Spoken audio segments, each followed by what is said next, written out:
everybody, hope you're all doing fine. I am back with yet another video on how to use basics entertain. In this video I'm gonna guide you through how to change audio on Crunchyroll. So if you want to learn how, then keep watching the video till the end and do not forget to subscribe to our channel by hitting the subscribe button.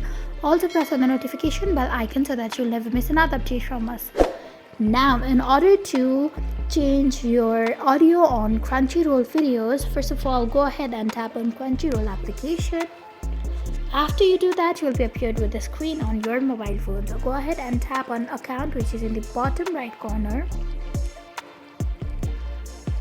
After you do that, you must be available with the screen on your mobile phone. Now it is so obvious, you have to click on audio language, which is under my account.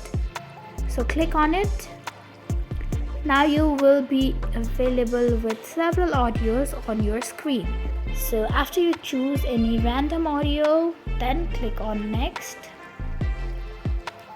Here you can see you have already changed your audio language.